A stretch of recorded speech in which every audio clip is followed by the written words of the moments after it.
Hello అండి. ఈరోజు మా పిల్లలు స్కూల్ నుంచి రాగానే ఈవినింగ్ అయితే సరదాగా హైవే సైడ్ అయితే వెళ్ళాము. చూడండి ఇక్కడైతే బ్రిడ్జ్ కన్‌స్ట్రక్షన్ జరుగుతుంది. ఇంకా వెహికల్స్ అనేవి ఎక్కువగా తిరగట్లేదు. మధ్యలో ఒక ప్లేస్ దగ్గర అయితే ఆగామండి. మా పిల్లలైతే చిన్న చిన్నగా ఎక్సర్సైజ్ అయితే చేశారు.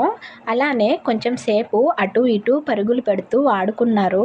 సాయంత్రం టైంలో ఇక్కడ వ్యూ అనేది చాలా బావుంటుందండి. చుట్టూ కూడా కొబ్బరి చెట్లు అలానే పచ్చని పొలాలైతే ఉంటాయి. అలానే ఇక్కడ చల్లటి గాలి కూడా వేస్తుంది. ఇక్కడ చాలామంది కూడా ఈవినింగ్ టైంలో ఎక్సర్సైజ్ చేయడానికి, అలానే వాకింగ్ చేయడానికైతే వెళ్తుంటారు. మా చిన్నోడైతే దొరికిందే ఛాన్స్ అనుకుని అటు ఇటు పరుగులు పెట్టేశాడండి.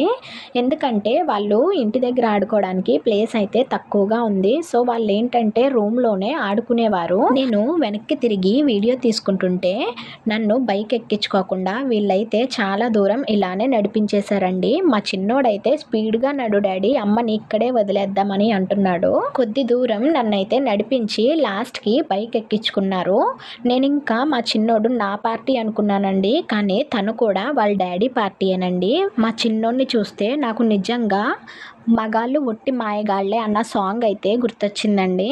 నువ్వు దిగిపో నడిచిరా అని నాతో చాలాసేపు వాదించేశాడు. ఇంక సరదాగా కొంచెం సేపు నవ్వుకొని ఇంటికైతే వెళ్ళిపోయాము.